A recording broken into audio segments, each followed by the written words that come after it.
onde quer que vocês estejam, em qualquer que seja o horário onde vocês estejam, que a paz de Deus esteja sobre todos nós. Ao continuarmos a estudar a verdade que por um longo tempo já foi oculta, não foi ouvida, não foi explicada e nem mesmo anunciada às pessoas entre as religiões mais influentes nesta terra. Agora nós vamos servir vocês ao dar a vocês um guia bíblico sobre o verdadeiro nascimento do Senhor Jesus Cristo. E como o irmão Yuli disse na introdução, estejam cientes e sejam sábios que nunca será dia 25 de dezembro. Irmão Yuli. Sim, irmão Eli. Porque você disse na introdução que esse aviso de spoiler que não é dia 25 de dezembro? Porque nós aprendemos no último episódio que é impossível que Jesus Cristo tivesse nascido em dezembro, pois nesta época é muito frio e de fato até enche de neve no lugar onde ele nasceu. E é impossível para ele ter nascido numa manjedoura, pois os animais não estariam do lado de fora congelando no frio com os pastores que estavam apacentando eles. Então, só nesses pontos, irmão Eli, já é um senso comum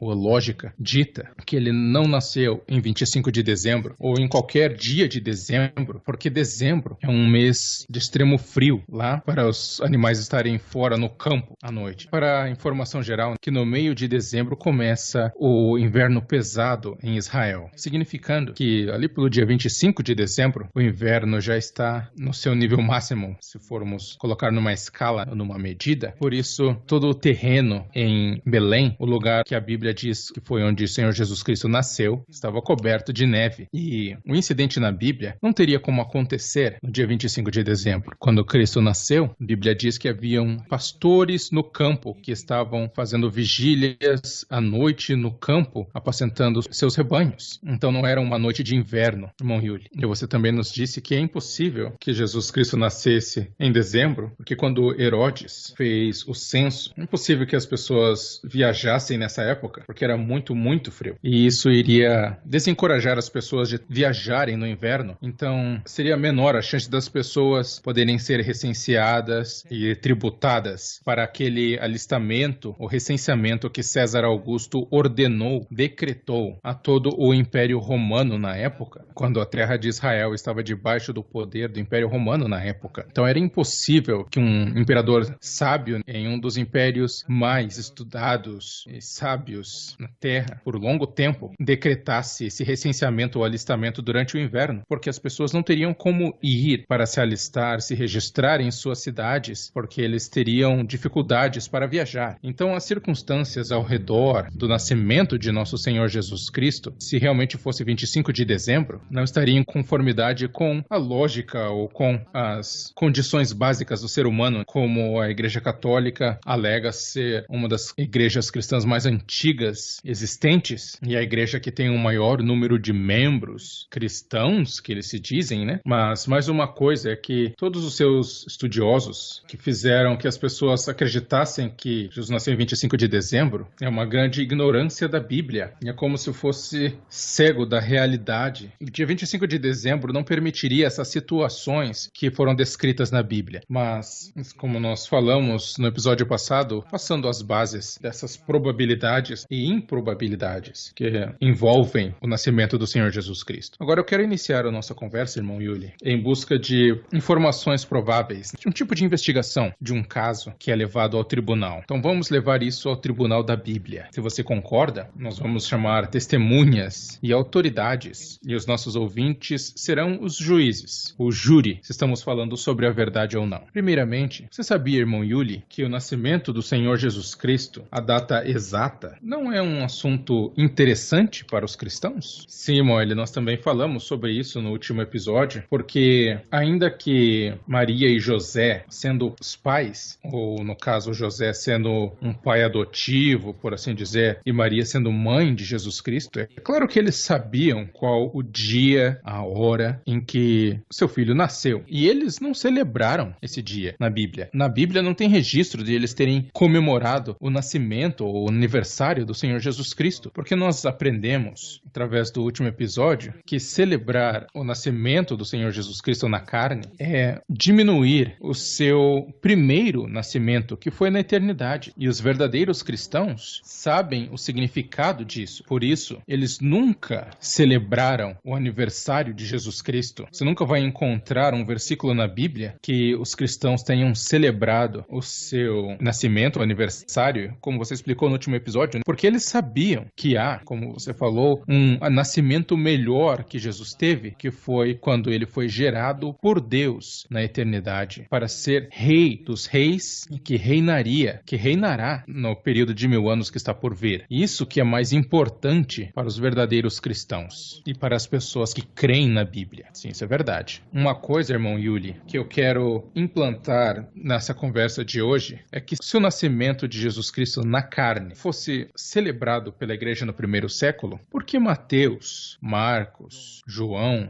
e Lucas, os 4 evangelistas famosos, cujos evangelhos, como é chamado, lidos por milhares, milhões de pessoas, principalmente católicos, por que eles negligenciariam ou eles ignorariam registrar uma simples celebração ou uma simples história de que os cristãos do primeiro século tenham comemorado com os evangelistas o nascimento de Jesus Cristo? Por que isso está ausente de todos os 4 evangelhos? Esta celebração do aniversário ou do dia do nascimento de Jesus Cristo. E eu estou perguntando isso a todos os estudiosos da Bíblia. Por quê? O aniversário de Herodes, a celebração do aniversário dele, foi registrado na Bíblia. Isso é verdade, irmão. Foi, inclusive, aquela situação em que a filha de Herodias, que supostamente era amante de Herodes, porque o verdadeiro marido de Herodias era o irmão do rei Herodes. Mas o rei Herodes, sendo rei, roubou a mulher do seu irmão e por isso ele foi repreendido por João o Batista. E na celebração do aniversário de Herodes, a filha de Herodias, ou seja, a sobrinha dele, dançou e isso agradou Herodes, de forma que ele prometeu à garota que ela poderia escolher o que quisesse, ela podia desejar ou pedir o que quisesse. Ele disse, até parte do meu reino te darei. Ele falou, né? E a donzela pediu pela cabeça de João o Batista, porque a mãe dela tinha um sentimento mau contra João o Batista, porque diretamente, francamente, João Batista disse a Herodes que não era justo a ele ter a mulher de seu irmão. Vamos só ler este versículo para encurtar a história. Em Marcos 6,18. Pois João dizia a Herodes, não te é lícito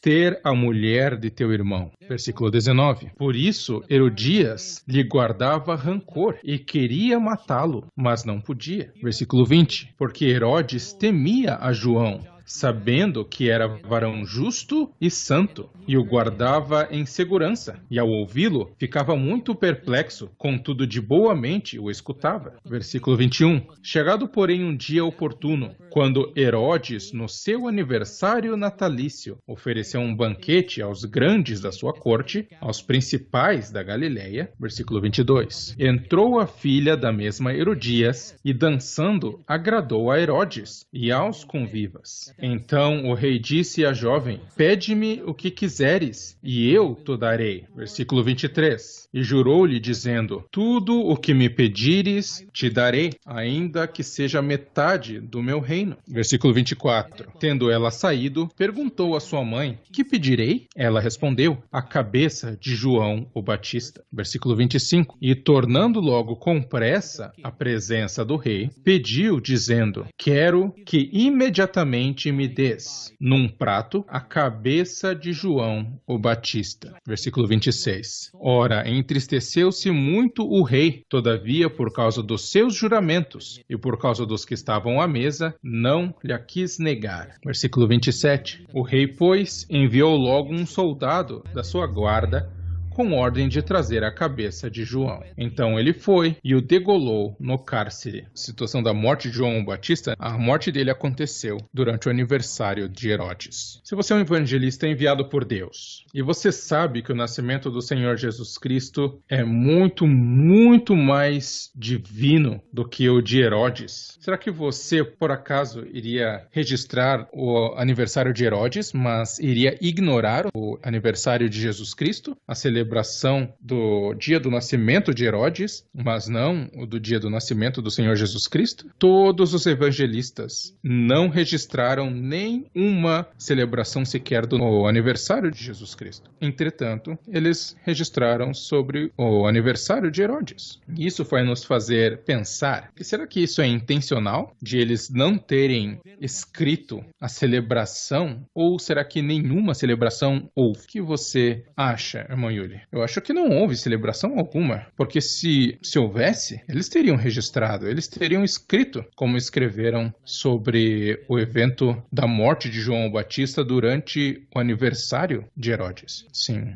Mas sabe, irmão Yuli, eu sei de um evangelista que registrou o nascimento do Senhor Jesus Cristo. É isso, irmão Hélio, por isso nosso programa é chamado A Verdade Inédita. Um dos evangelistas que até mesmo definiu as circunstâncias a respeito do nascimento do Senhor Jesus Cristo. Mas apesar de todas essas informações que ele escreveu no Evangelho, ele não escreveu um evento sequer de celebração de aniversário. Sabe de quem eu estou falando, irmão Yuli? Não tenho ideia, irmão Hélio. Vamos ler. No livro de Lucas, do evangelista Lucas, capítulo 1, versículo 1 até 3. Visto que muitos têm empreendido fazer uma narração coordenada dos fatos que entre nós se realizaram, versículo 2. Segundo nos transmitiram os que desde o princípio foram testemunhas oculares e ministros da palavra. Versículo 3. Também a mim, depois de haver investigado tudo cuidadosamente, desde o começo, pareceu-me bem, ó excelentíssimo Teófilo, escrever-te uma narração em ordem. Então, Lucas estava escrevendo este evangelho com a direção do Espírito Santo. Todo cristão acredita que a Bíblia foi escrita debaixo da direção do Espírito Santo. E então vem um evangelista que não era um apóstolo e que nem mesmo era chamado de ministro, mas ele foi chamado o amado médico. Lucas era médico. E eu quero que você perceba isso, né, irmão Yuli, que não é uma ideia muito absurda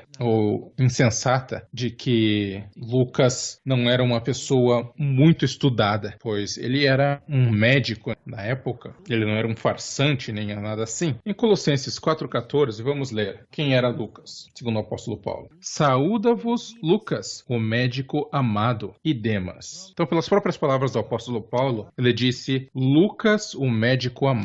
Então, ele era médico, não um falso médico, mas reconhecido, né, de renome, porque ele era grego, né? E na Grécia, a medicina florescia naquele tempo, as ciências médicas. Por isso não é uma ideia boba de que Lucas era um médico estudado, sábio, porque ele era grego, a nacionalidade dele. Agora, uma coisa é que eu quero voltar para a declaração de Lucas. E quero que você perceba isso enquanto eu leio. Lucas dizendo a Teófilo, um outro grego, Teófilo, é implicado pelo nome dele, Teófilo, é uma palavra grega que significa alguém que ama a Deus ou amigo de Deus, ou algo assim. Teófilos vem da palavra Theo, que significa Deus, significando que era um grego escrevendo para uma outra pessoa grega também, e dizendo, visto que muitos têm empreendido fazer uma narração coordenada dos fatos que entre nós se realizaram. Veja, os estudiosos da Bíblia frequentemente descrevem Teófilo como um juiz, como uma pessoa também de alta escolaridade, os estudiosos bíblicos, né? Mas eu vou te dizer algo, que Teófilo era um cristão. Você não tem como ler isso em nenhum versículo da Bíblia de que Teófilo era um cristão. Mas as palavras de Lucas, um cristão, diz dos fatos que entre nós se realizaram. Então, a comunidade em que Lucas era um membro é a mesma comunidade onde Teófilo, que é o receptor desta carta, também pertencia, pois diz dos fatos que entre nós se realizaram, entre os cristãos. Houveram muitos que tentaram fazer uma narração coordenada, como Lucas, dos fatos que entre nós se realizaram. Então, ele estava falando de evangelhos anteriores, evangelho de Mateus, que outros grupos religiosos não vão abordar nem falar sobre essas coisas. O Evangelho de Mateus, segundo os estudiosos, foi escrito no ano 41 depois de Cristo. Ano 41, escrito por Mateus na Palestina. O Evangelho de Marcos foi escrito por Marcos entre os anos 60 e 65 depois de Cristo. E o Evangelho de Lucas foi escrito em 56 depois de Cristo. Então, com isso você vai perceber que houveram evangelhos escritos antes do Evangelho de Lucas ser escrito. Por isso, ele fala, visto que muitos têm empreendido fazer uma narração coordenada dos fatos que entre nós se realizaram. Ele disse, segundo nos transmitiram os que desde o princípio foram testemunhas oculares e ministros da palavra. Então haviam testemunhas oculares que transmitiram essas informações aos cristãos. Agora no versículo 3, Lucas está dizendo, também a mim, depois de haver, ele está dizendo a Teófilo, depois de haver investigado tudo cuidadosamente, desde o começo. Quem vai negar isso? Que Lucas tinha investigado tudo cuidadosamente desde o começo. Pareceu-me bem, ó excelentíssimo Teófilo, escrever-te uma narração em ordem. Você viu isso, irmão Yuli? Então nós temos um evangelista que escreveu em ordem todas as coisas, tudo, desde o começo, tudo, os fatos que entre os cristãos se realizaram. Então agora eu tenho um aliado na pessoa de Lucas. Você entendeu este ponto, irmão Yuli? Sim, irmão Eli. Significa que todos os acontecimentos ou os eventos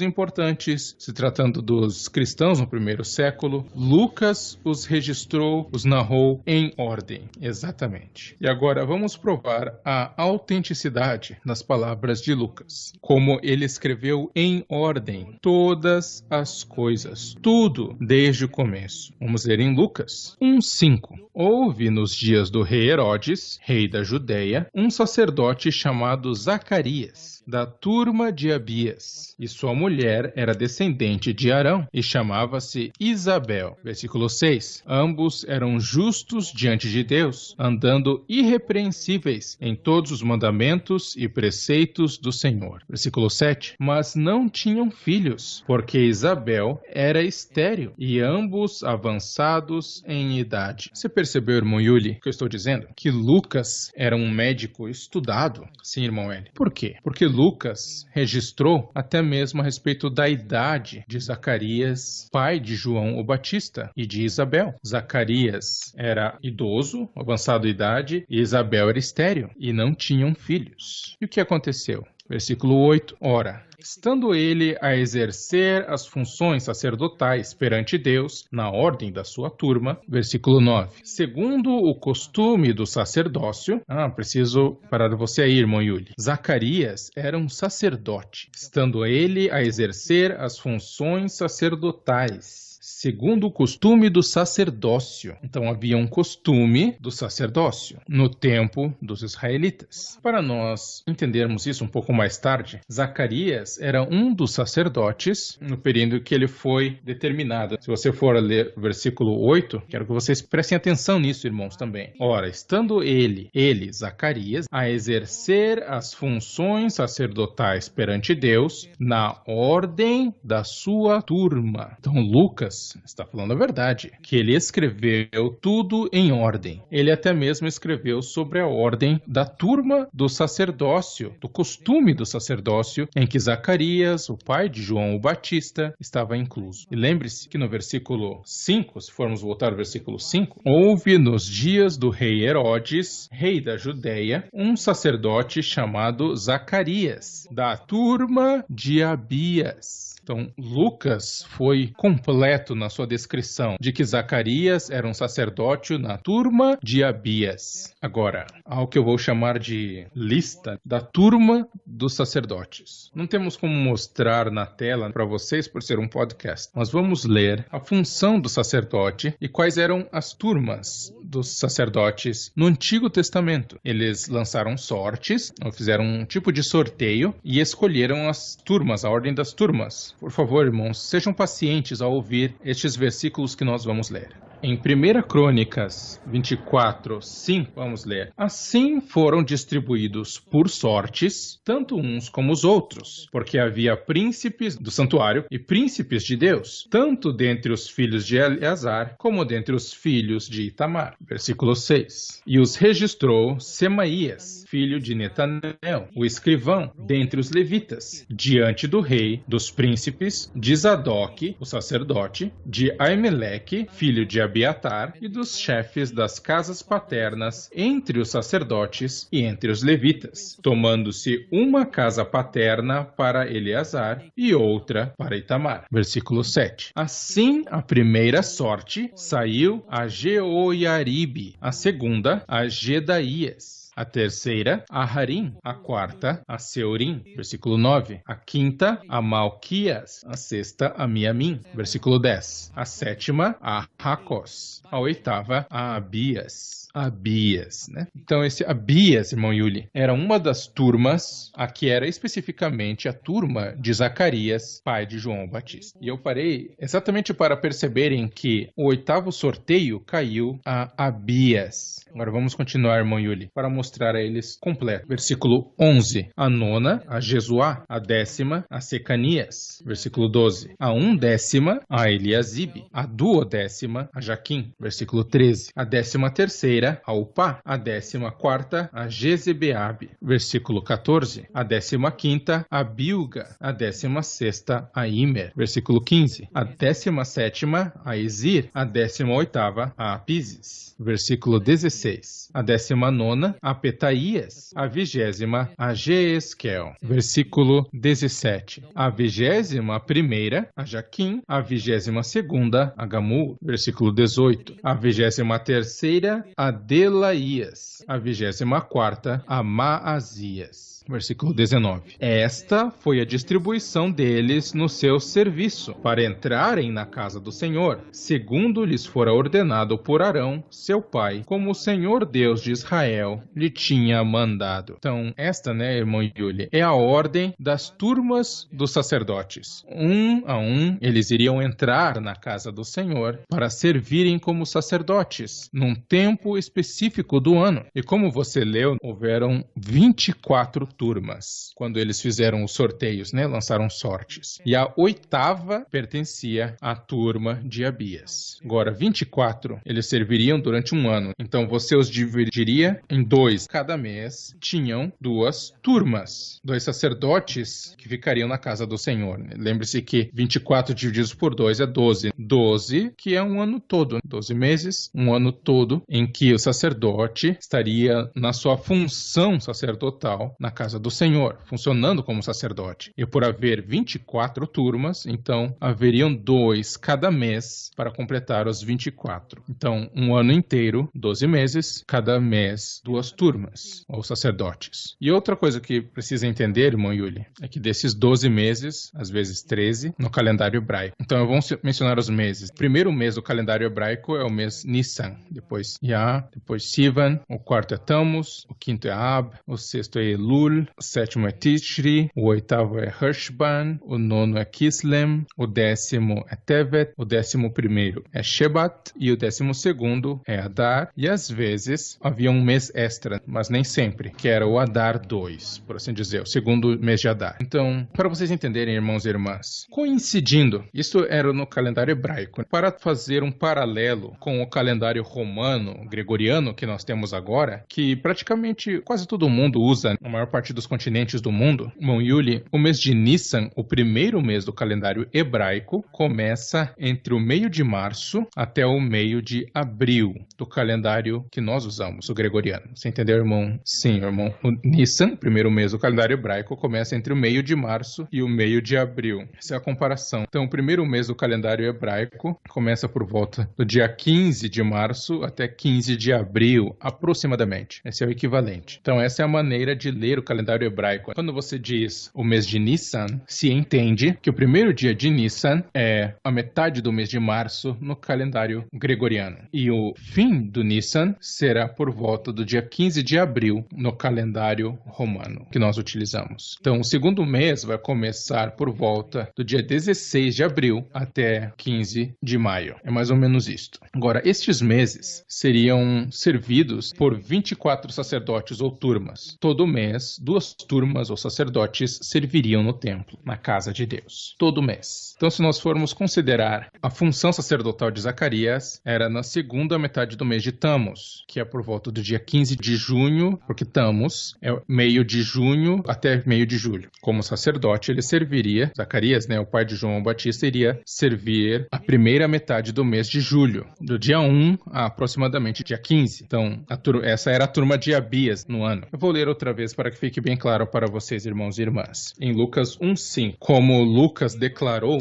que ele escreveu tudo que é relevante e que aconteceu na comunidade cristã, ele registrou. Ele escreveu em Lucas 1:5 que houve nos dias do rei Herodes, rei da Judeia, um sacerdote chamado Zacarias, da turma de Abias. Ele fazia sua função na casa de Deus do dia 1 ao dia 15 de julho. Porque se você for dividir o mês de Tammuz vai mais ou menos, ou equivalente, 15 de junho até 15 de julho, aproximadamente. Então, Zacarias iria começar a sua função como sacerdote na metade do Tammuz. Então, se Tammuz completo é de 15 de junho a 15 de julho, então Zacarias iria realizar o seu dever do dia 1 de julho até 15 de julho, porque todo mês é dividido em 2 turmas. E ele era da turma de Abias, que era a 8ª turma, 8ª. Então, vai ser a parte final, a segunda metade do mês de Tammuz, que é do dia 1 ao dia 15 de julho. No dia 16 de julho do calendário romano, no dia 16, acabaria o seu serviço no tabernáculo ou no templo e ele voltaria para casa. Então veja, irmão Yuri, ele começou a sua turma do dia 1 ao dia 15 de julho, a segunda metade do mês de Tammuz, que é o 4º mês do calendário hebraico, coincidindo com de 1 a 15 de julho no calendário que nós usamos, o calendário romano, a maioria utiliza. Então, durante 15 dias ele ficava lá no templo, O sacerdote tinha que ficar lá no templo durante esses 15 dias. E depois do seu serviço, então ele poderia voltar para casa. Então, agora eu vou ler o resto da história para podermos entender isto. Zacarias era pai de João o Batista. Ao voltar para casa, no dia 16 de julho, o que era importante nesta data, irmão Yuli? O que foi que aconteceu de importante? Porque se nós formos ler outra vez a história, eu vou ler, Houve nos dias do rei Herodes, rei da Judeia, um sacerdote chamado Zacarias, da turma de Abias, e sua mulher era descendente de Arão e chamava-se Isabel. Ambos eram justos diante de Deus, andando irrepreensíveis em todos os mandamentos e preceitos do Senhor. Mas não tinham filhos, porque Isabel era estéril e ambos avançados em idade. Versículo 8. Ora, estando ele, perceba isso, irmão Yuli, estando ele a exercer as funções sacerdotais perante Deus, na ordem da sua turma, a turma de Abias, no mês de Tammuz, de 1º de julho até dia 15 de julho, enquanto ele estava exercendo as suas funções sacerdotais perante Deus, na ordem da sua turma, versículo 9, segundo o costume do sacerdócio, coube-lhe por sorte entrar no santuário do Senhor para oferecer o incenso, versículo 10. E toda a multidão do povo orava da parte de fora, a hora do incenso. Apareceu-lhe então um anjo do Senhor em pé, à direita do altar do incenso. E Zacarias, vendo-o, ficou turbado e o temor o assaltou. Mas o anjo lhe disse: não temais, Zacarias, porque a tua oração foi ouvida. E Isabel, tua mulher, te dará à luz um filho, e lhe porás o nome de João. Este é João o Batista, irmão Yuri. No versículo 14, e terás alegria e regozijo, e muitos se alegrarão com o seu nascimento. Porque ele será grande diante do Senhor, não beberá vinho nem bebida forte, e será cheio do Espírito Santo, já desde o ventre de sua mãe. Converterá muitos dos filhos de Israel ao Senhor seu Deus. irá adiante dele no espírito e poder de Elias, para converter os corações dos pais aos filhos e os rebeldes à prudência dos justos, a fim de preparar para o Senhor um povo apercebido. Disse então Zacarias ao anjo: Como terei certeza disso? Pois eu sou velho e minha mulher também está avançada em idade. Ao que lhe respondeu o anjo, lembre-se desse ponto, irmão Yuli: Eu sou Gabriel. Então o anjo era Gabriel, que assisto diante de Deus, e fui enviado para te falar e te dar estas boas novas, de que Isabel, sua esposa, lhe daria um filho. Mas Zacarias estava se perguntando: como vai ser isso, se eu sou tão velho e minha esposa também já é avançada em idade? Mas o anjo disse: Eu sou Gabriel, que assisto diante de Deus, e fui enviado para te falar e te dar estas boas novas. E eis que ficarás mudo, não poderás falar até o dia em que essas coisas aconteçam, porquanto não creste nas minhas palavras, que a seu tempo hão de cumprir-se. O povo estava esperando Zacarias e se admirava da sua demora no santuário. Quando saiu, porém, não lhes podia falar, e perceberam que tiveram uma visão no santuário, e falava-lhes por acenos, mas permanecia mudo. E terminando os dias do seu ministério, voltou para casa. Então essa é a história, isso que vai ser a história agora do nascimento do Senhor Jesus, irmão Yuli. Talvez outras pessoas pensem: não, isso é bobeira, porque estamos falando sobre a mãe e o pai de João Batista. Talvez para outras pessoas, elas não estejam interessadas, né, como os padres católicos, que nem fazem um esforço para descobrir o verdadeiro nascimento do Senhor Jesus Cristo. Mas o que eu estou falando agora, irmãos e irmãs, não é para difamar, nem para falar mal da Igreja Católica, mas é que eles não explicaram esses detalhes tão importantes no Evangelho de Lucas, que ele garantiu que ele escreveu tudo, narrou em ordem tudo o que aconteceu dentro da comunidade cristã. E este é um ponto muito vital para entender o verdadeiro nascimento do Senhor Jesus Cristo. Pois Zacarias foi para casa, segundo o que nós lemos, né, no dia aproximadamente 16 de julho, o fim do seu ministério no templo. Ele saiu do templo dia 15, ou dia 16 de julho, chegando em sua casa dia 16, né? Dia 15 era o último dia de seu serviço, então ele chegou no dia 16. Se você fosse Zacarias e te fosse prometido que teria um filho, o que você faria, irmão Yuli? Talvez tentar ter o filho? Dormir com a minha mulher? Sim, exatamente. Seria isso, né? Imagine, enquanto ele estava no templo, o anjo deu garantia a ele de que ele teria um filho. E como ter filho? Você não vai deixar passar a oportunidade. E imediatamente, já no dia 16, provavelmente, você já vai dormir com sua esposa, né? Deitar-se com ela, porque ele ficou mudo, que o anjo fez ele ficar mudo. Ele não estava saindo do local no incenso, e as pessoas estavam se perguntando e acharam que ele tinha tido uma visão, mas as pessoas não sabiam que o anjo Gabriel tinha falado com ele e tinha dito a ele que foi enviado para anunciar a Zacarias as boas novas de que a oração dele foi ouvida por Deus e que ele teria um filho. Então, após o seu ministério acabar no dia 16 de julho, ele iria para casa e aconteceria a gravidez de Isabel por volta do dia 16 de julho. A concepção, ou a gravidez, que acontece através da relação sexual, né? Resultado da relação sexual. Talvez ainda estando no templo, Zacarias já estava ansioso para descobrir se a profecia do anjo Gabriel era verdadeira? Não.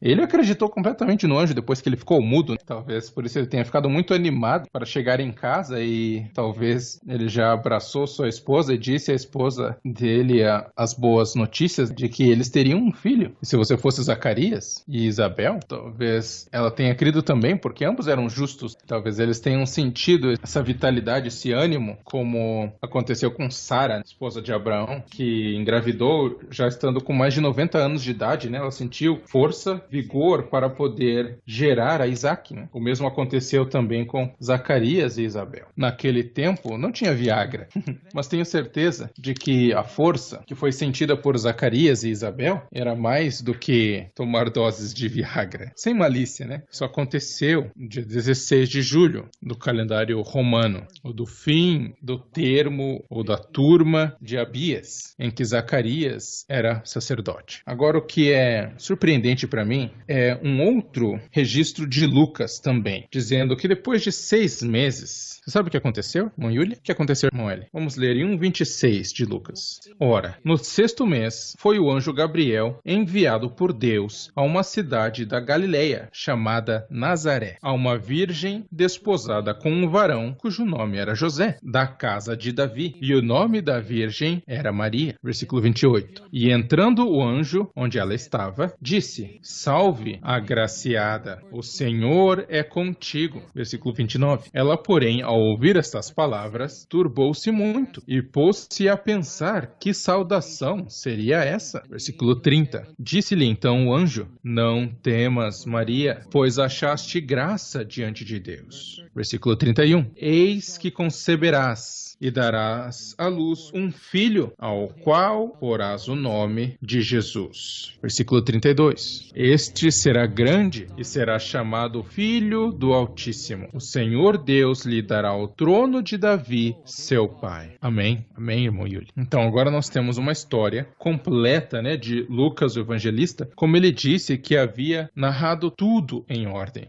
E agora está gravado, está escrito. No 6º mês da gravidez de Isabel, no 6º mês, o mesmo anjo, Gabriel, foi para Galileia, onde Maria estava, e disse a ela: Tu darás à luz um filho. Maria iria engravidar, então exatamente no 6º mês de gravidez de Isabel, que começou o dia 16 de julho. Agora o anjo falou a ela, dizendo em 1:36 de Lucas, vamos ver o que mais ele falou a ela. Eis que também Isabel, tua parenta, concebeu um filho em sua velhice, e é este o 6º mês para aquela que era chamada estéril. Amém, né? Então o anjo estava dizendo exatamente as datas. Sabe o que eu estou sentindo, irmão?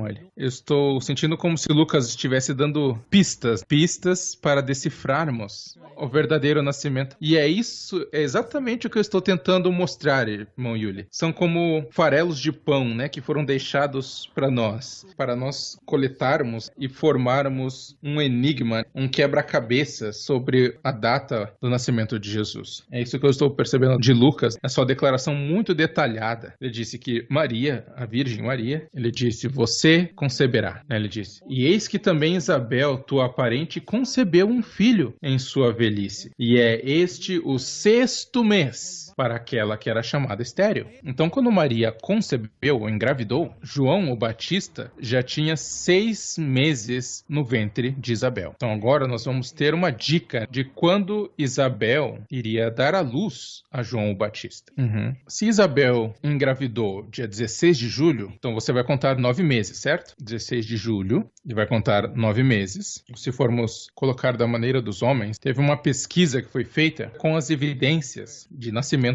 Você pode ler essa informação, irmão Yuri? Isso foi tirado da Evidências de Nascimento. Pesquisadores descobriram que 50% de todas as mulheres que dão à luz pela primeira vez, elas deram à luz em 40 semanas e 5 dias. 40 semanas e 5 dias. E outras 42 semanas e 4 dias. Então, essa é a nossa pista, 50% é 40 semanas e 5 dias. Então, metade de todas as mulheres que dão à luz pela primeira vez, como Isabel e como Maria, 50% delas têm uma gestação de 40 semanas e 5 dias. Se você perguntar a ginecologistas, médicos, eles vão concordar com você de que na 40ª, a semana 40 e 5 dias, é provável que metade das mulheres deem à luz e outras que leve 42 semanas e 2 dias. Sabe, Yuli, Lucas era médico, Sim, irmão, um médico estudado. Sim. Eu sou indouto, não estudado, dono de chiqueiro. Não sou médico, eu sou dono de um chiqueiro nas Filipinas. Quando o porco engravida a porca, contando a partir do dia em que aconteceu o cruzamento, você pode contar 3 meses, 3 semanas, 3 dias. E você já pode esperar o nascimento dos porquinhos. E uma porca normalmente gera cerca de 10 porquinhos, podendo gerar 2 vezes por ano. Então eu me lembrei corretamente. 3 meses, 3 semanas, 3 dias. E se isso é verdade para animais, também é para seres humanos, que há um período de tempo de gestação particular, a menos que algo anormal aconteça. Mas normal, nós esperamos, quando a mulher vai dar à luz pela primeira vez, 50% 50% delas vai acontecer em 40 semanas e 5 dias, enquanto outros, talvez 75%, pode acontecer entre 42 semanas e 2 dias. E se referindo isso para a descrição de Lucas, João o Batista foi concebido por volta de 16 de julho. Qual seria a data aproximada do nascimento de João o Batista? Ele teria nascido por volta do dia 1 de abril, o 21 de Nissan, vendo aproximadamente 40 semanas e 5 dias. Se forem 40 semanas e 5 dias, ou 75% que são 42 semanas e 2 dias, vamos colocar as possíveis datas do nascimento de João Batista. Se fossem 40 semanas e 5 dias, João Batista deveria ter nascido, por favor, coloque, porque eu não tenho um calculador aqui para checar, para contar. 40 semanas e 5 dias após o dia 16 de julho. Então, a probabilidade do nascimento de João Batista seria isso se João nascesse dentro de 40 semanas e 5 dias, por volta do dia 22 de abril. É isso? 22 de abril? 16 de julho, mais 40 semanas é 22 de abril, certo? Daí mais 5 dias, então 27 de abril. 27 de abril, se for dentro dos 50%, né? Que é muito provável que aconteça, porque é 50% de chance. Ou se forem 42 semanas e 2 dias, então João Batista deveria ter nascido com 75% de chance de ter acontecido. Lembre-se, irmãos e irmãs, que o nascimento de João Batista será o nosso guia para determinar a data exata do nascimento de Jesus Cristo. Eu espero que médicos, pediatras vão nos auxiliar nestes cálculos. Com 40 semanas mais 5 dias, tornaria o nascimento de João Batista aproximadamente 27 de abril. Agora, com 42 semanas e 2 dias, tornaria o nascimento de João Batista em 1º de maio. Claro? Sim, amor. Então, usando esta fórmula na gravidez de Maria, mãe de Jesus, vai significar que se Maria engravidou no 6º mês de gravidez de sua prima Isabel, grávida de João Batista, né? Então, em que mês vai cair esse 6º mês, depois da formação de João Batista? 6 meses seria 11 de janeiro, né? 11 de janeiro, quando Maria engravidou. O começo, né, da gravidez dela seria por volta de 11 de janeiro. Agora, contando de 11 de janeiro, então as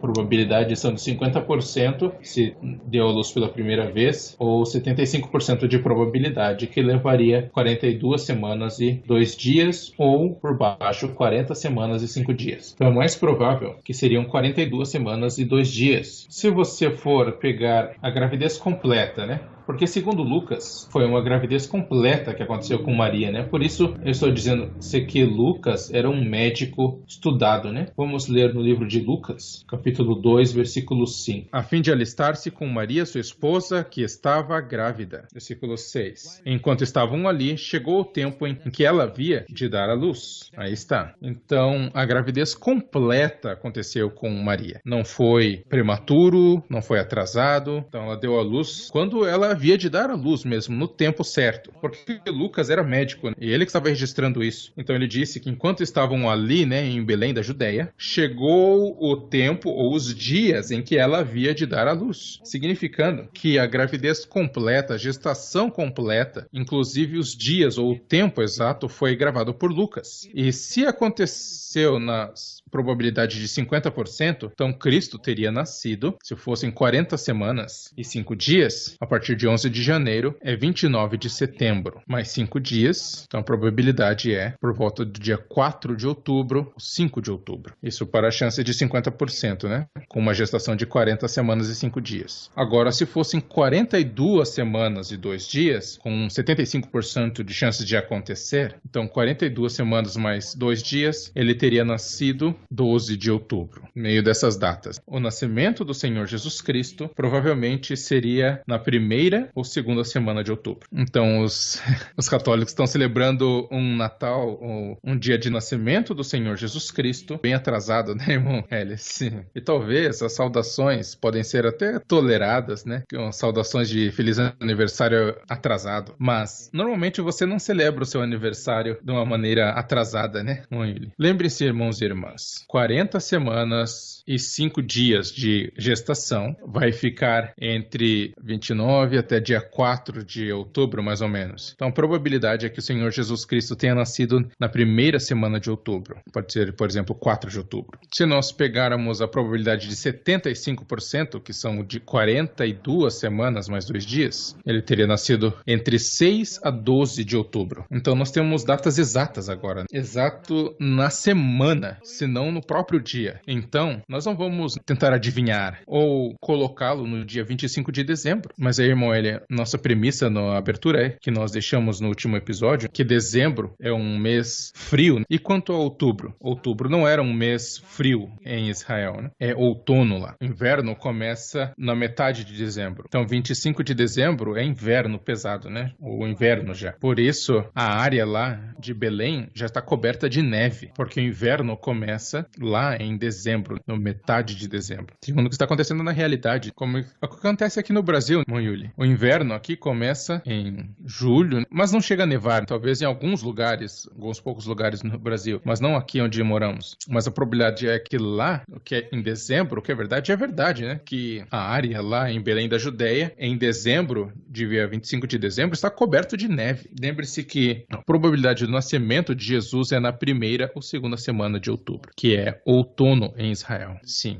exatamente. Quando estão caindo as folhas, né? E é isso que podemos aprender do livro ou do Evangelho de Lucas. Lembre-se que ele era médico. Você não está interessado em saber, conhecer algo, aprender algo de um evangelista médico, Yuli? Claro que estou interessado. Há algum outro evangelista que tenha dito que o Senhor Jesus Cristo foi colocado numa manjedoura? Mateus não escreveu isso. João não escreveu isso. Marcos não escreveu isso. Mas somente Lucas, um médico, escreveu isso. Que ao nascer, ele foi enrolado em panos, né, e colocado por sua mãe Maria em uma manjedoura. Isso é algo talvez surpreendente para Lucas, né? Porque Lucas era médico, ele sabia qual era o perigo de um bebê numa manjedoura, né? Porque é um lugar para a alimentação dos animais. Então provavelmente haviam bactérias, vírus ali, sujeiras, ainda que vírus ainda não fossem conhecidos, né, no tempo de Lucas, nem bactérias. Mas por ser médico, nenhuma mãe amorosa iria colocar seu filho num coxo, né, numa manjedoura, um coxo de animais, se tivesse outra opção. Mas Maria não tinha o que fazer, porque não tinha lugar para eles. Vamos ler em Lucas, porque quem escreveu esse livro é um médico que conhecia a ciência. Vamos ler Lucas 2,7. E teve a seu filho primogênito, envolveu em faixas e o deitou em uma manjedoura. Por que não uma manjedoura? Porque ela não amava Jesus? É essa a razão? Acho que não, irmão. Vamos repetir o versículo e vamos ler. E teve a seu filho primogênito, envolveu em faixas e o deitou em uma manjedoura, porque não havia lugar para eles na estalagem. Então, uma mãe muito compassiva na pessoa de Maria não iria de forma alguma colocar Jesus numa manjedoura se ela não fosse forçada a isso. Ela não tinha como colocar o bebê em uma cama, porque era um estábulo para animais. Uma virgem muito compassiva, uma pessoa muito justa, né? Imagine colocar o seu bebê numa manjedoura. Por quê? Porque ela não tinha outra opção, não tinha mais lugar. Ela colocou a confiança dela nas mãos de Deus, sabendo que o bebê que dela nasceu era o Filho de Deus. E eu acho, irmão, que Lucas mencionou este cenário específico, onde Jesus foi deitado em uma manjedoura, porque como médico, acho que ele se surpreendeu em como Jesus Cristo não foi infectado por bactérias ou coisas assim. Sim, porque ele era médico, como eu estava dizendo, ele era um médico estudado. Por isso eu acho que ele se surpreendeu muito, né? Porque imagine um coxo para alimento de animais. Talvez tivesse até estrume, não sei, saliva dos animais, não sabemos. Você não faria isso a seu filho. Por isso ele declarou, ele mencionou, deitou em uma manjedoura Jesus, para mostrar quão excepcional era essa criança, Jesus. E eu aprecio a história que foi registrada por Lucas ao dizer, investigado tudo cuidadosamente. Ele tinha investigado tudo cuidadosamente. Esse versículo de Lucas me chamou a atenção. Pareceu-me bem também a mim, depois de haver investigado tudo cuidadosamente desde o começo. Desde o tempo de João o Batista, primo de Jesus. na carne. Pareceu-me bem, ó Excelentíssimo Teófilo, escrever-te uma narração em ordem. Então lembre-se que a pessoa que ia receber era uma pessoa inteligente também, né? Por isso o chamou Excelentíssimo Teófilo, que pertence à comunidade cristã, né? Se você é um médico, será que você iria escrever coisas ignorantes para Teófilo? Não, irmão. Considerando que ele pertencia à comunidade cristã, era um irmão na fé, então Lucas escreveria sinceramente tudo o que aconteceu, irmão Yuli. Você consegue imaginar o cenário que estou falando, irmão Yuli? Sim, irmão Eli. E essa é a minha pergunta, na verdade. Porque, como eu disse, né, eu senti como se Lucas tivesse nos deixado pistas para solucionar, né, decifrar o verdadeiro dia de nascimento do Senhor Jesus Cristo. E não somente isso, irmão Yuli. O que mais, irmão Eli? Para mostrar às pessoas do nosso tempo a falsidade das doutrinas de quase toda a cristandade, como eles dizem. Bom, você meio que respondeu minha pergunta que eu ia fazer, irmão Eli. Eu ia perguntar por quê? Por que ele deixou essas pistas, né? Porque você nos disse que para a comunidade cristã não era importante saber ou celebrar o dia do nascimento do Senhor Jesus Cristo. Já desde Maria, porque para o verdadeiro cristão é importante o nascimento de Jesus na eternidade, quando foi gerado pelo Pai, vindo do seio do Pai. Mas então Lucas começou a deixar essas pistas para nós, e agora você pode juntar todos os pontos, e nós chegamos à conclusão de que Jesus Cristo nasceu não em 25 de dezembro, quando era inverno, mas mais provavelmente na primeira semana de outubro. Por que ele deixou essas pistas para nós solucionarmos? E você disse, né? Para nos livrar das mentiras e falsidade, né? Para que você não seja enganado, porque existem falsos profetas, falsos apóstolos, falsos cristos. O Cristo que nasceu em 25 de dezembro não é o verdadeiro Cristo, irmão Yuli. O Cristo que nasceu em outubro, mais provavelmente na primeira ou no máximo na segunda semana de outubro, é o verdadeiro Cristo da Bíblia, que não nasceu em dezembro. E outra coisa, irmão Yuli, é que ainda que a mãe de Jesus certamente sabia o dia do nascimento do Senhor Jesus Cristo, e seu pai adotivo, né, José, soubesse também do seu dia de nascimento, e depois de investigar, irmão Yuli, você não pensaria que até Lucas, o próprio Lucas, depois de investigar tanto, não saberia o dia exato do nascimento de Jesus? Você sabe por que ele não colocou a data exata?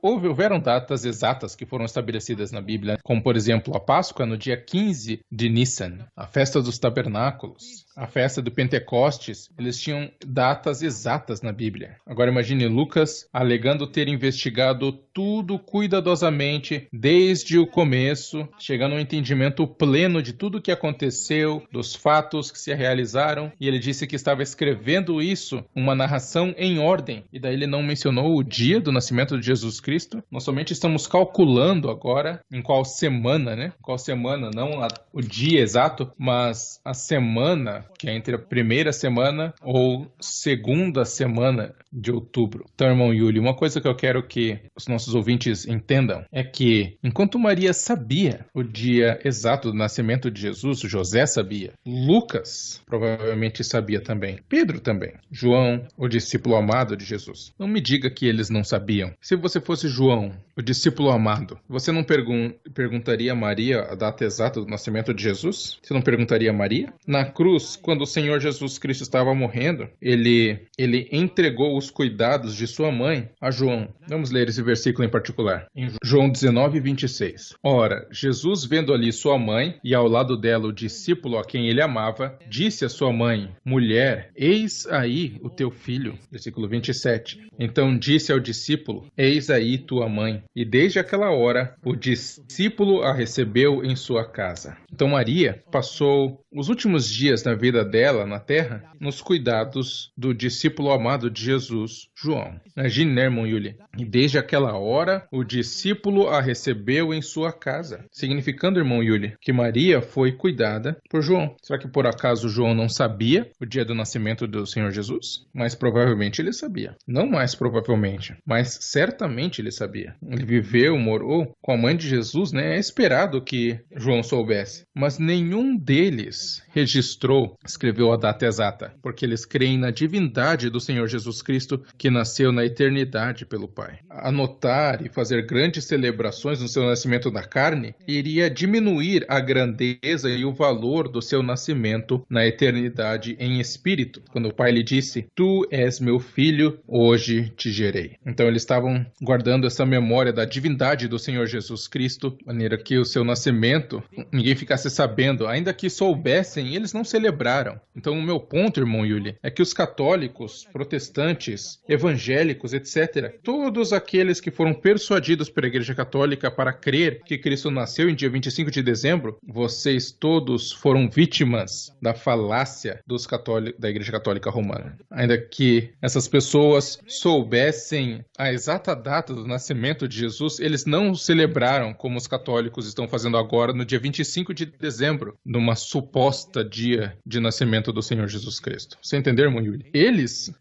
Os discípulos, essas pessoas na Bíblia sabiam, mas não comemoraram. Será que seria muito difícil para os cristãos perguntarem: Maria, irmã Maria, qual foi o dia, a hora, qual foi o tempo, o mês, enfim, que você gerou o teu filho primogênito? Eu tenho certeza que Maria lembrava muito bem, né? Com certeza ela não esqueceria. Mas nenhum evangelista escreveu, né? E graças a Deus que usou Lucas como instrumento para nos dizer a verdade, de que ele nasceu exatamente 6 meses depois do nascimento de João Batista, seu primo. Agora, o fato de que nós temos uma ideia me faz pensar: eles sabiam a verdadeira data do nascimento de Jesus, por que eles não celebraram então? Isso é algo ainda a ser descoberto, um significado mais profundo, né, dos fatos que foram registrados na Bíblia, que aconteceram para que, apesar do fato deles saberem o dia do nascimento de Jesus, eles não o celebraram. E a verdadeira razão é que eles valorizavam o nascimento de Jesus na eternidade. Seu nascimento da carne é só na carne, né? Mas o que é importante é o seu nascimento na eternidade. Mas ninguém sabe que dia foi esse na eternidade que o Pai disse: "Tu és meu filho, hoje te gerei." Isso aconteceu na eternidade. Mas sabe, irmão, aqueles filmes de aventura, principalmente aqueles filmes de caça ao tesouro, em que um descendente, né, vai deixar pistas para os seus netos ou filhos para descobrirem um grande tesouro que ele escondeu. É dessa forma que eu estou vendo quando Lucas estava escrevendo o seu relato tão meticuloso, tão detalhado e em ordem. Ele estava escrevendo e tornando como uma parábola, como um mistério, para que ele estava escrevendo isso para você, né, irmão? Ele sabia que algum dia isso seria uma questão. Ele sabia que um dia alguém iria conectar todos os pontos para poder entender e descobrir a verdade sobre o tempo exato quando o Salvador e o Rei dos Reis nasceu na terra. E por isso, irmão, eu digo: aleluia, amém. Leia Salmo 102, versículo 18. Escreva-se isto para a geração futura, para que um povo que está por vir louve ao Senhor. Louve ao Senhor, entendendo o que foi escrito antes de nossa existência. No tempo do salmista, ele já disse: escreva-se isto para a geração futura. Uau, né, irmão Yuri? Podemos nos qualificar nesse versículo da Bíblia. E Lucas não vai escrever dessa forma tão detalhada, precisa, sem uma razão, né? Ele tem um propósito. E o propósito dele é para que alguém como você entenda e nos ensine, para não sermos vítimas das falácias, principalmente das falácias da Igreja Católica Romana. E o nosso Senhor Jesus Cristo escolheu, talvez, Lucas, sendo um de seus discípulos, porque ele sabia que Lucas era um médico e ele sabia o que Lucas precisava fazer. Trabalhou através de Lucas para as pessoas que o amam e para a glória de Deus. Amém. Por isso, a maior razão por trás de todas essas coisas, como estou reiterando, é para nós seguirmos o pensamento da comunidade cristã no primeiro século. Nenhum deles celebrou o nascimento do Senhor Jesus Cristo na carne. Nenhum deles. Nem mesmo as pessoas que tinham informação em primeira mão, como Maria, José e os discípulos de Jesus, como foi escrito por Lucas, as testemunhas oculares, eles não celebraram o nascimento de Jesus. Por quê? Porque há tantas coisas que podemos escavar na Bíblia para nos dizer a verdade, porque que nem um deles sequer celebrou o aniversário de Jesus. Não teve cartões de Natal, dando presentes, festividades, meia-noite, noite buena, ou noite feliz, não teve fogos de artifício, não teve presépio. Esses supostos evangélicos estão usando a oportunidade para produzir dinheiro. Eles odeiam o catolicismo, eles não acreditam nos ensinamentos da Igreja Católica. Mas quando é tempo de Natal na Igreja Católica, esses pastores estão enviando seus emissários para todos os lugares possíveis para fazer cantigas de Natal, para pedir aos católicos e aos outros. Sabe essas cantigas, irmão Yuli? Sim, irmão Eli. Eu costumava fazer isso muito quando era católico. Pastores que são contra os católicos, mas que estão dando consentimento aos seus membros para terem cantigas, cantatas, para arrecadar dinheiro para o Natal. Imagine tirando vantagem da situação, quando as pessoas recebem bônus, 13º salário, bônus de Natal, bônus de Ano Novo, enfim. Então esses evangélicos que dizem ser contra os católicos, não serem católicos, até a igreja dizendo que não são contra os católicos, mas aproveitando esse tempo do ano para dar presentes e para dizer que é Natal, mas nunca na igreja de Deus, irmão Yuli. Eu costumava fazer isso muito, irmão Eli, fazer essas cantigas de Natal, indo de casa em casa com os meus irmãos e irmãs. Esse é um grande negócio que eles têm em alguns lugares. Então essa é a história de uma falsa celebração, que coincide com o que foi decretado pela Igreja Católica no nascimento de um deus romano pagão, chamado de Saturnália, o que é uma abominação diante do Senhor. Idolatria que é detestável, uma abominação detestável diante de Deus. Há tantas misturas de falácias, Papai Noel, árvore de Natal. Por que uma árvore? Por que árvore? Tem alguma relação com árvore no nascimento do Senhor Jesus Cristo? Não. Já na história, o que é a árvore de Natal, e você vai descobrir a verdade, irmão Yuli. Do que se trata a árvore de Natal? Vamos ler a história. Segundo a Enciclopédia Católica, para completarmos as informações para o nosso episódio. Na Enciclopédia Católica, sobre a árvore de Natal, na página 610, diz: Árvore de Natal. A história da árvore de Natal data da Idade Média na Alemanha, durante o Advento, em que uma reencenação da Jardim do Éden foi feito na igreja, mostrando Adão e Eva, a sua queda e a sua expulsão do paraíso. Então a árvore de Natal tem algo a ver com Adão e Eva e sua queda. Então não tem nada a ver com o nascimento do Senhor Jesus Cristo. Imagine, né? Sobre uma encenação de Adão e Eva no Jardim do Éden, que era feito na época, sobre a criação de Adão e Eva, a sua queda e expulsão do Jardim do Éden. Que vem à sua mente que a tentação vem de uma árvore com uma serpente, né? E é triste, né? Porque eu acho que não tem muitas pessoas que sabem sobre esses fatos, irmão Eli. Eles compram árvore de Natal todo dezembro, gastando muito dinheiro. Quanto maior a árvore, melhor. Decoram, sem saber que este é um símbolo, uma imagem, retratação de Adão e Eva e sua queda no Jardim do Éden e sendo expulsos do paraíso. Então é muito triste, porque o que é mais triste ainda é que isso está escrito na Enciclopédia Católica. Se você investigasse sua própria religião, você não teria sido enganado por essa árvore de Natal, cartão de Natal, cantiga de Natal, dia de Natal, tudo Natal. Músicas de Natal, como Moelle está cantando. Nessa canção diz um dia todo branco. Branco por quê? Por causa da neve, né? Mas isso já mostra a falsidade e a mentira. A própria letra trai o que eles dizem. Está na cara deles, mas eles não veem. Mas não estamos julgando ou culpando algum católico. Mas estamos culpando seus mentores, que por tanto tempo de sua existência, imagine, você tem a Bíblia. E às vezes os católicos alegam, né, que foram eles que compilaram a Bíblia, o que não é verdade. Mas considerando, vamos supor que foram eles que compilaram a Bíblia e estudando a Bíblia por quase 2000 anos, e vocês ainda não têm ideia de que dezembro não é a data de nascimento de Jesus? E eles nem precisam acreditar em nós, né, irmão? Eles podem ir lá e descobrir por si mesmos se realmente o que você está falando, sobre o que estamos falando aqui, né, é verdade ou não. É só perguntar ao seu padre sobre a Enciclopédia Católica e procure sobre o que nós lemos sobre a árvore de Natal. E você vai descobrir, né? Não precisa ficar bravo conosco, nem dizer que,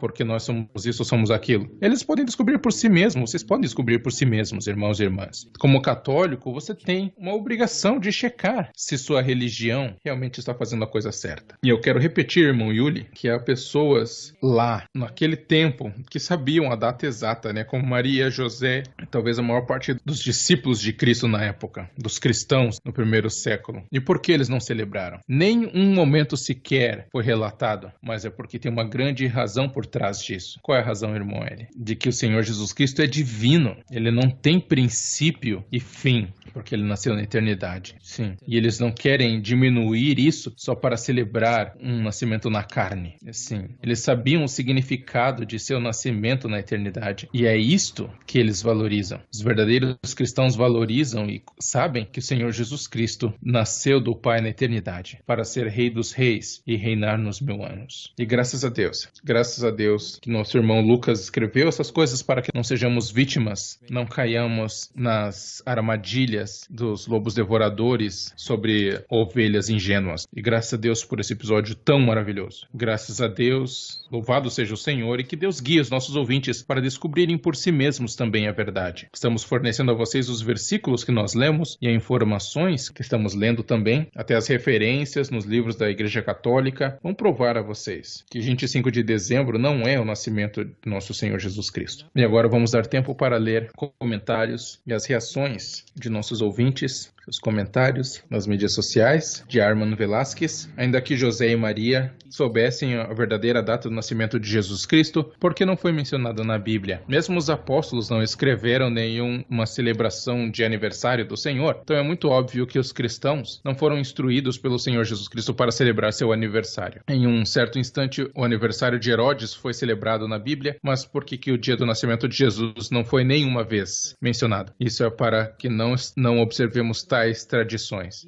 Sendo fábula, o aniversário, o dia do nascimento de Herodes foi registrado, mas não o de Jesus. Mas o nascimento do Senhor na eternidade, não na terra ou na carne, antes mesmo do mundo existir. Graças a Deus por essa verdade divina, mas uma verdade inédita a ser ouvida pelo mundo. De Raymond Velasquez, o escritor da Bíblia no Novo Testamento não mencionou nenhuma data de celebração do nascimento de Jesus Cristo, mas a celebração do aniversário do rei Herodes foi. Será que o aniversário do rei Herodes é superior ao nascimento do Senhor Jesus Cristo? Ainda que José e Maria soubesse, não foi mencionado em nenhum lugar, nenhuma vez sequer. Isso é suficiente para provar que o dia do nascimento do Senhor não é significativo para os cristãos, porque há algo mais importante para celebrar do que o nascimento na carne. Graças a Deus por essa verdade inédita. De Micaela Tambuya, nem mesmo um registro sequer na Bíblia mostra que o nascimento do Senhor Jesus Cristo foi celebrado na carne. Nem se pode dizer que foi dia 25 de dezembro, pois evidência simples pode mostrar que não é. Graças a Deus por podermos entender a verdade inédita de Raja Sagraga. O primeiro passo para entender o nascimento é entender a ordem do sacerdócio no templo. Isso foi determinado quando a função sacerdotal de Zacarias foi determinada. É como se estivéssemos fazendo o trabalho de um detetive, né? Sim, é realmente sentir como se estivéssemos resolvendo um mistério. De Alan Munhoz, este episódio revela que Cristo não nasceu dia 25 de dezembro, que foi originalmente celebrado dia 6 de janeiro, que foi mudado mais tarde. Sou só humano e eu vou ficar bravo se mudarem o dia do meu aniversário por outra pessoa. Eu também sou mãe e sentiria o mesmo se acontecesse com o meu filho. Com sorte, esse vai ser um tópico que vai abrir a mente daqueles que celebram o aniversário ou nascimento de Jesus de 25 de dezembro. O que seria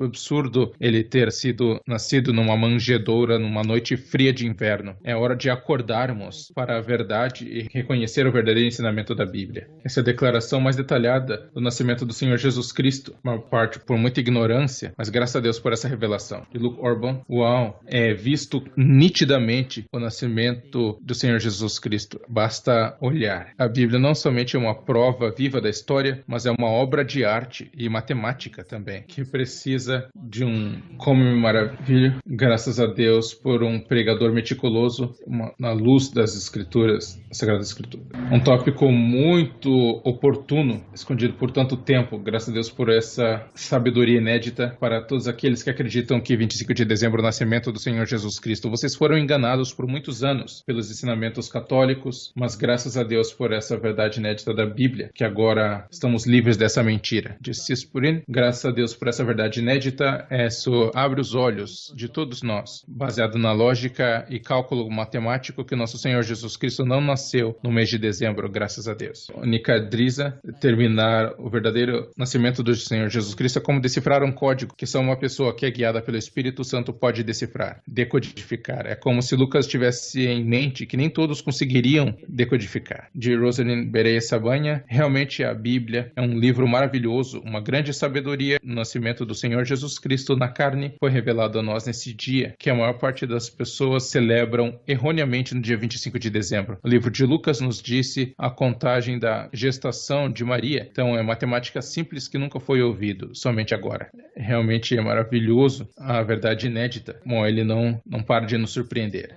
Isto é realmente surpreendente, uma verdade inédita, que não há um indicador de uma data exata do nascimento do Senhor Jesus Cristo, mas como o irmão Eli mostrou cada detalhe sobre a descrição de Lucas, o amado médico, que nos deu mais clareza no nascimento de Jesus com todas as possibilidades médicas e bíblicas, absolutamente não em dezembro, mas possivelmente primeira semana de outubro. Uau! Outro episódio maravilhoso da verdade inédita. Eu tenho gostado de enigmas e quebra-cabeças desde a minha infância, e é como se fosse realmente tivesse. Acho que agora não há só o 1º de abril, o dia dos tolos, mas o dezembro dos tolos também. A verdade inédita que estamos explorando, ninguém ousou fazer uma investigação tão inteligente como que o irmão Eli fez. Graças a Deus por sempre nos dar toda a sabedoria necessária através do irmão Eli para o benefício dos que buscam a verdade. 1 milhão de graças a Deus. Diana Paula Porta disse: é outono e não inverno, é outubro e não dezembro, quando Cristo nasceu. Nunca ouvi isso antes, graças a Deus, que pude conhecer a verdade. De Shaya All, essa é uma dádiva muito boa que vamos sempre apreciar. Os outros acham que a Bíblia é incompleta, só para a gente precisa saber ler. Quando é através das palavras um mensageiro de Deus, vai ficar muito claro o que está escrito. É realmente fascinante como o irmão Eli claramente tem buscado sequencialmente todos os eventos que nos levaram ao possível data do nascimento de Jesus. Pode ser que a data exata não foi escrita, o dia, mas pelo menos temos pistas de que mês ou semana aconteceu. Maravilhoso. Realmente uma verdade inédita e que ninguém tentou ensinar essa verdade senão o irmão Eli, graças a Deus. A Genora Nagras disse: é a primeira vez que eu ouvi uma análise tão convincente e meticulosa sobre quando Jesus nasceu. Eu posso dizer que realmente fui convencida por isso e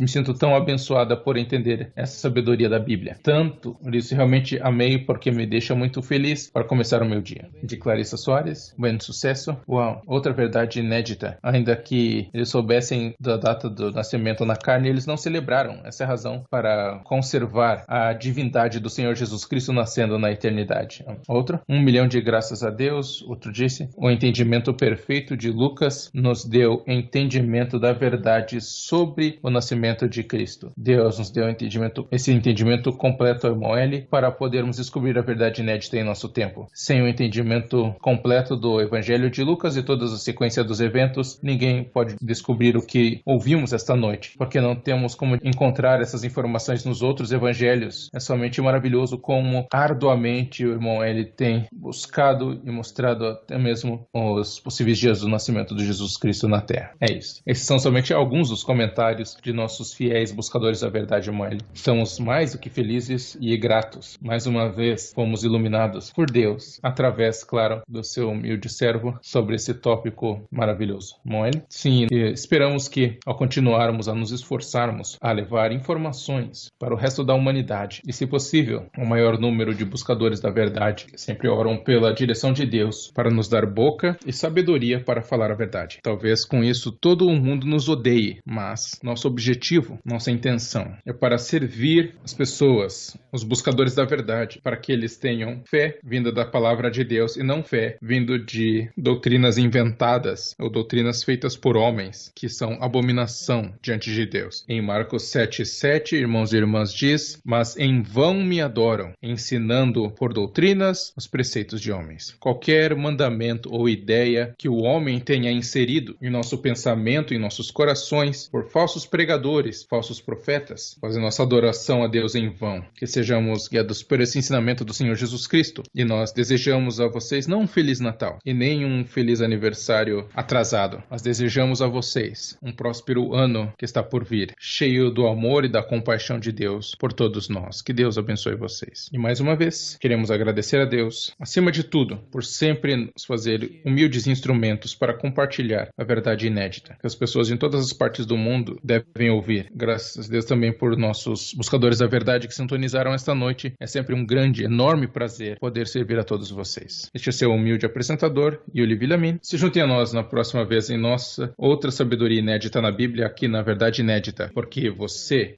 merece a verdade.